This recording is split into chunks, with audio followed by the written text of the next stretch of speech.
I just want to first introduce you to why you must be all wondering. This is to do with wildlife conservation, wildlife protection.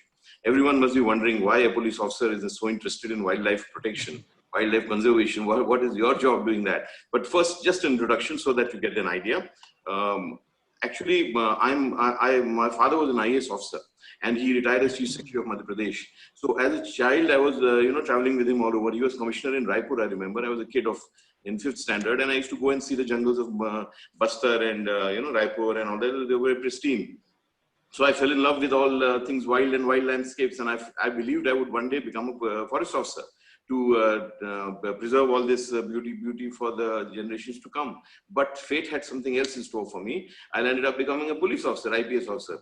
And unluckily for me, or luckily or whatever, I was posted in the western part of Madhya Pradesh most of my career in Malwa area of Madhya Pradesh. Most of it I spent field policing here. Here the forests are not that good, and there is no such issues of conflict of man and animal, nothing like that. But then things changed. 2005, I was posted as DIG in a range called Chhatarpur, which is Bundelkhand, where Panna Tiger Reserve comes, if somebody must have heard about it, a place which lost its tigers in 2005 and 6, around the time when I was there, DIG there. And from a tip off from the CBI, actually, the Sansar Chand gang, because I was so interested in wildlife from the beginning, I got a opportunity to do something in this field. And we caught the whole gang of people who were doing this tiger and other hunting and poaching. And it was a gang connected with the Sansar Chand. And they confessed to killing so many tigers and otters and leopards and so much wildlife. So many of them were arrested, and as a result, I got recognition and appreciation from Mr. P.K. Sen, who's a leading wildlife conservationist in India, along with, of course, Ravi Singh ji, who's a good friend of mine later on. He became, subsequently, he's CEO of WWF. So all of them gave this appreciation. So that was one part of it. That's just the beginning of this journey. And then, again, back to the field and back to the training, my field policing. After 20 years of being in the field as SP, DIG and IG, I took a break. I requested for a posting in, so that I could give time for some important personal issue. I was posted in a place called PRTS, Indore, that is Police Radio Training School, Indore. And here also, because I have a habit of doing new things and trying out new issues for public welfare and security. And so that time I started working in the field of cyber crime, cyber security. 10 years back, I don't think people had even heard, even police officers had not heard there's a thing called cyber crime, and forget about the public and the other people. Cyber security, cyber crime was something very, today it has become such a big challenge, for all of us. So I started work in 2011 in that field by charm, just as an experiment. And today I continue to work in it. 10 years have passed. And I've got lots of world records, and I've got everything I do. Black Ribbon is one of my initiatives for schools, colleges, institutions, awareness. I do that. I do a lot of training for police, army, paramilitary, the Blue Palm, we call it. So I did a lot of work in this cyber field as a result of my interest in this new things. So as a result, I was approached by Mr. Ravi Singh to organize a training around 2013-14 it was, for forest officers and police officers of MP, so that they could get a feel of the Forest Act and their responsibilities therein. Plus, I also got a chance to give a lecture in about the cyber technology and security and use of technology for wildlife conservation. Just introduction kind of things. This happened in 2013 or something like that. And this was the program we held that time. I conducted a LEAP study called, I just would like to introduce you to this. This study was conducted by me for the sample size. This is a scientific study, of course, and it was the sample size that took was around 250. They were police officers, investigators from head constable to inspectors who are posted near national parks, tiger reserves, and sanctuaries and protected areas to find out their preparedness to combat this wildlife crimes, because police has, I believe, as the major enforcement agency, if they combine with the forest department, they can do a good job, like my Panna experience was there. Anyway, so I did this study. On 3 parameters, I tried to judge the preparedness of the police officers posted near these national parks and all these places.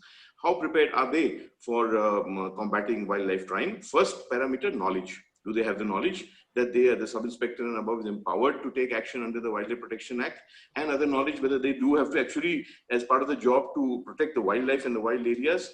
Imagine, this is near the national parks and the sanctuaries and all, okay? 43% said yes.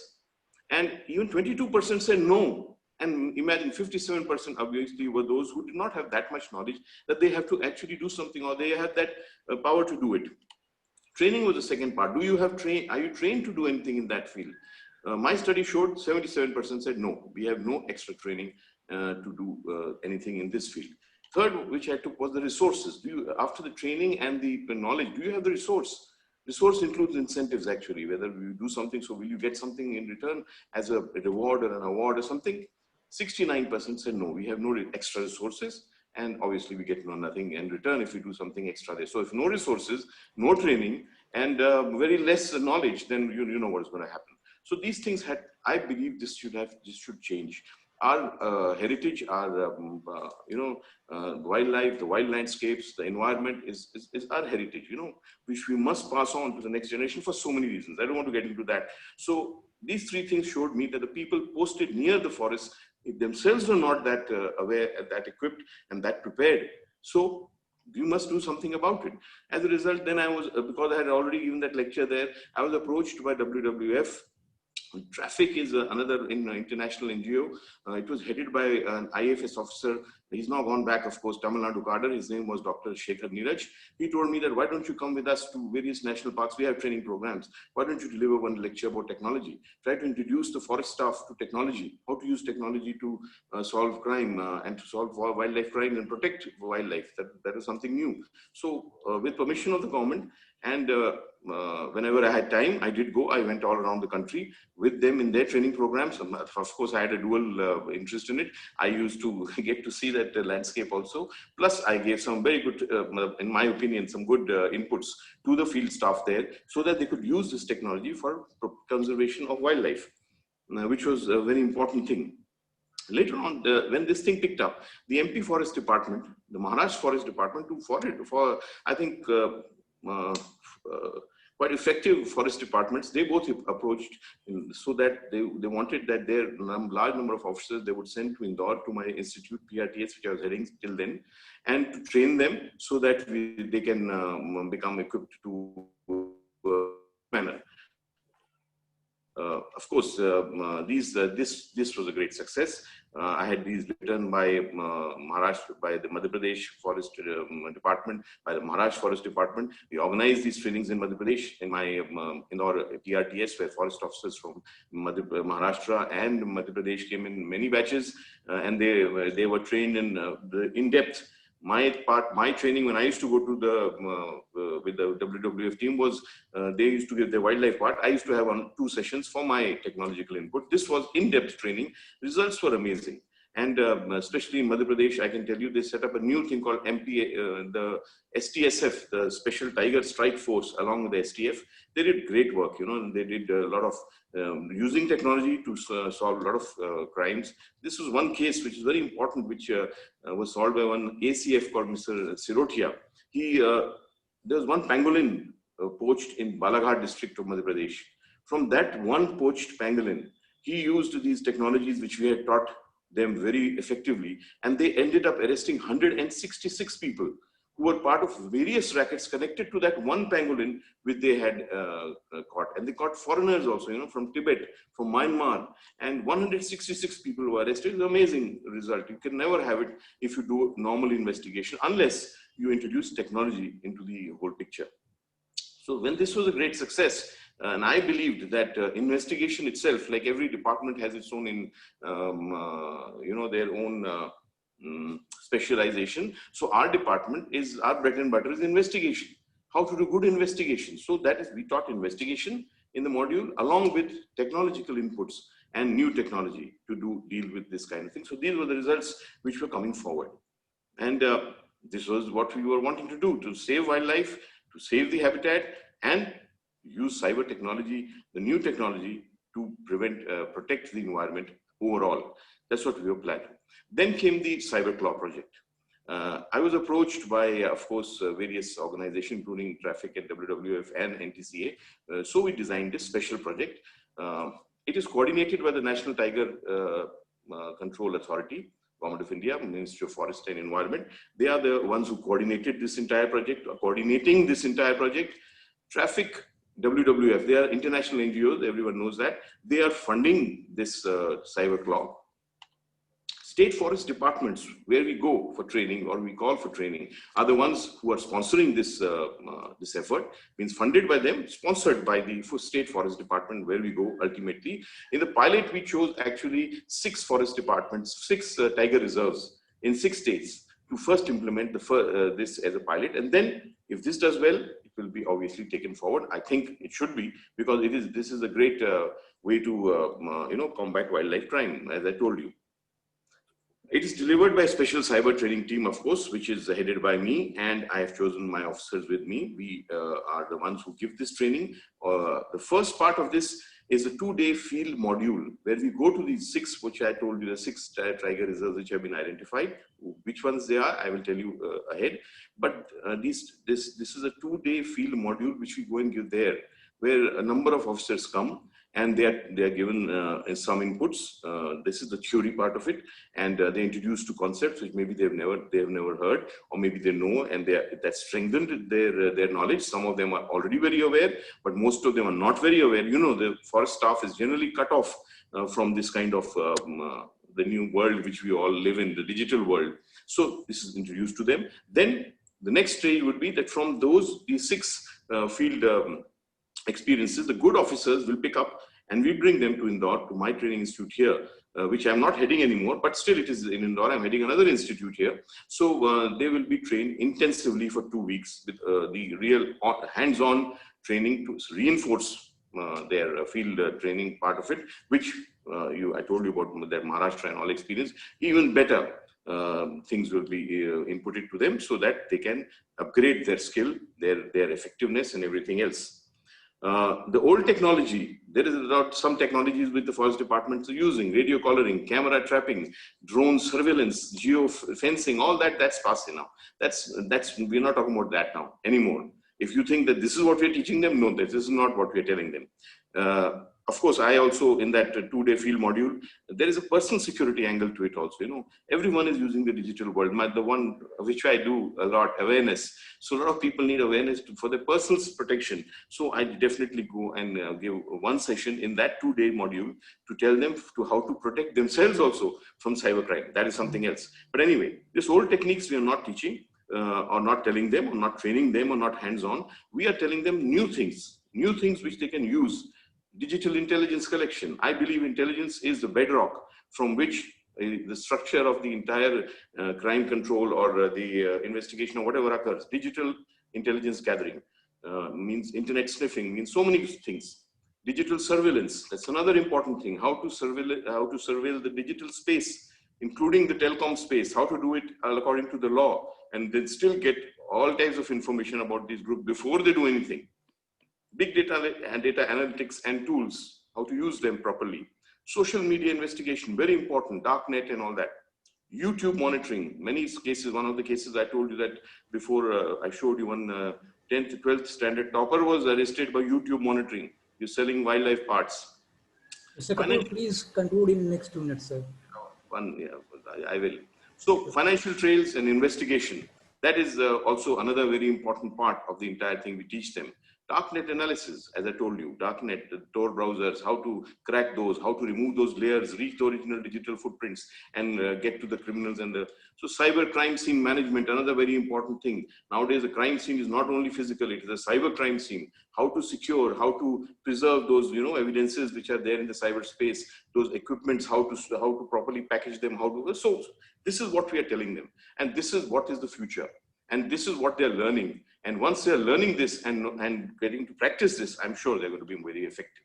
This is the you can see, I told you, this is the NTCA order for coordination. This is they wrote to the Director General of Police at that time to allow me and my team to carry this out. And these are the 6 tiger reserves which have been chosen. Corbett, that's in Uttarakhand. Kaziranga, that is in Assam. Kali Tiger Reserve, north of Karnataka. Sariska, that is in Rajasthan. This is Simlipal, Odisha. And last one, Nagarhole, that is again in Karnataka, South Karnataka. So we are doing in that respect. We have finished 5 of these field trainings. This is the one in Corbett Tiger Reserve, if you can see it here. The next we went to Assam, Kaziranga. Again, you can see some photographs of this training in progress.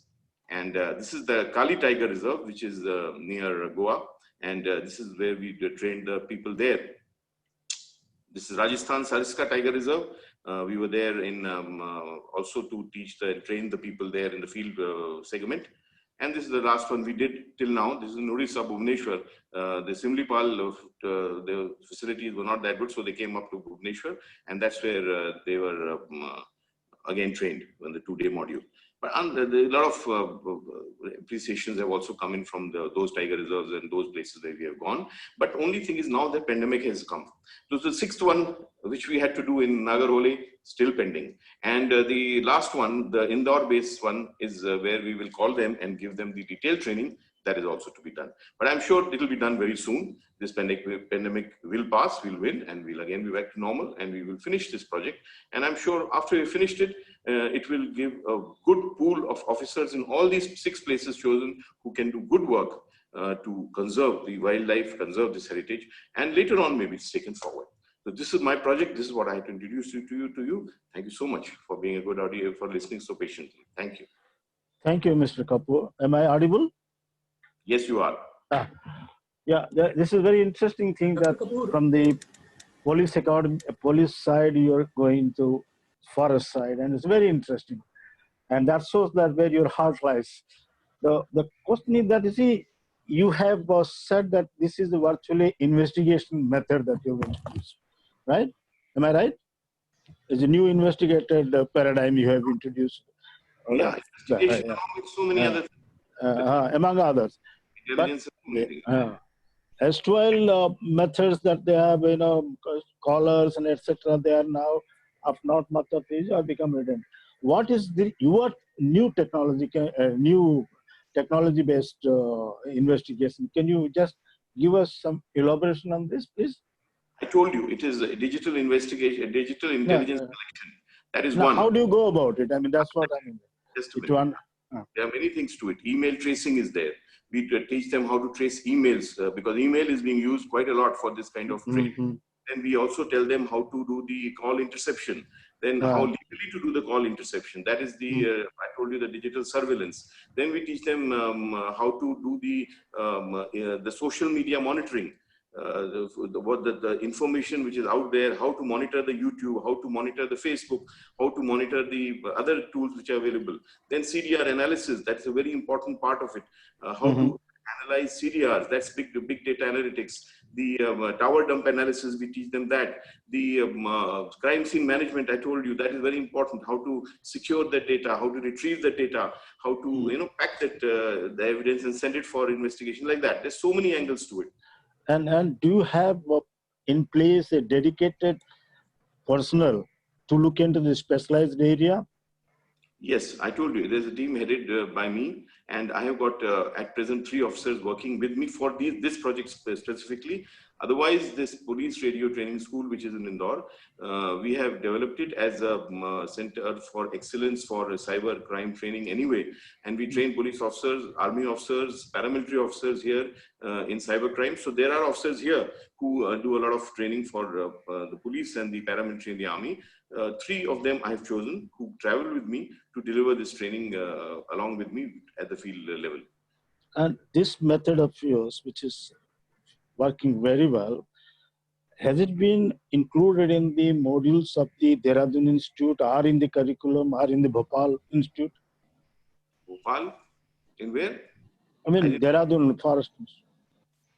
I'm doing it from Indore. I'm based at Indore. My training is... No. I'm asking this particular thing that you have devised, the method you devised. Have you contemplated to see that this particular method is widespread and included in the curriculum or modules that used in the forest institutes? What the forest is? Yes, Madhya Pradesh Forest Department has sent their officers for training many times to us. To Indore. To Indore, yes. So bus loads have also come from Maharashtra. Two forest departments who sent their forest officers to be trained with us, not under this project, but before that, as I told you. Under this project, we travel there, and then we will choose, after it is over, those 6 things, we will choose the good officers from there, the 4, 3, 4, 3, and then we will bring and train the final training here for this project, this one which I'm talking about. Is there any visible physical, achievements in terms of measurable achievements since this method has been adopted? Yeah, I told you. See, crime is is something which is you cannot measure the crime which has not occurred actually, but you can definitely. I gave you the example, the 2 cases. One case of the pangolin watching. It is a tangible evidence of how all these CDR analysis and Facebook monitoring and YouTube investigation has been used to arrest 167 people out of one pangolin. So many networks, Nepal, Tibet covered. So many, people, smugglers who are in other rackets, tigers poaching, all linked together. That was cracked. There are other cases also which the MP Strike Force has done. Actually, Maharashtra has also done very well. The ones who came here for training. And after this is over, what we are doing, because of this pandemic, we are stuck a little bit, but it would have been over by now.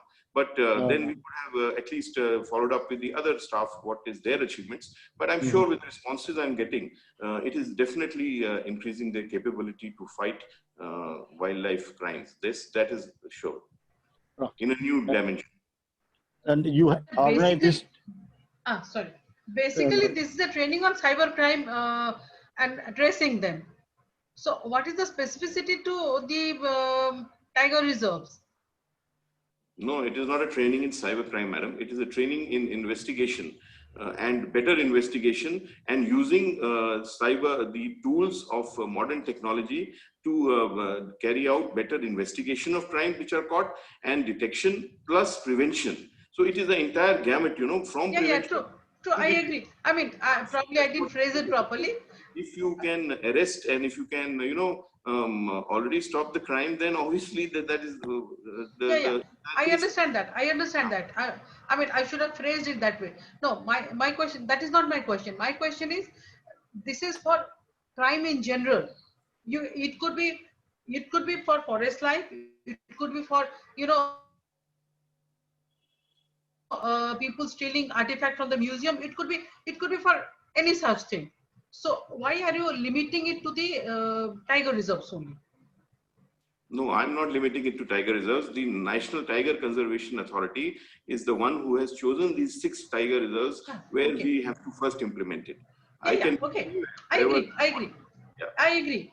Yeah. What I'm trying to say is, I mean, because you said tiger claw, right? Cyber claw, and you said because WWF and state forest departments, they have sponsored and funded and all that, so you are doing it for the 6 reserves, national reserves.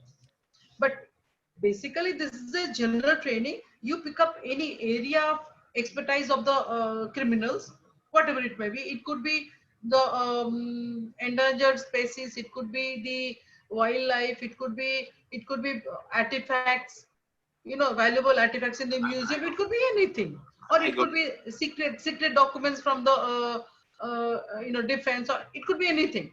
And accordingly, you pick up that as your keywords and do the tracing of criminals through analyzing the Facebook accounts or mails or even dark web or whatever.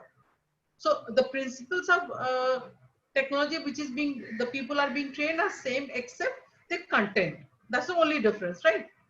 No, I'm not saying this training we give to our police officers also, everyone we are training. But this particular project, because the forest departments were not exposed to this kind of knowledge and this kind of technology to prevent their crimes happening in their areas, that is why it is a very important, I believe, a very important input for them to improve their working. We do it for everyone. I told you, we even train army officers. We train paramilitary officers. Yeah, that's really, I wanted to point out that it's a very general, it has got a wider scope, much wider scope. Yeah, we are doing that. That's my good. interest. I do it. That I'm doing. This project is for that. That's what I want to say. Yeah, because the funding and sponsorship has come from them. That's all.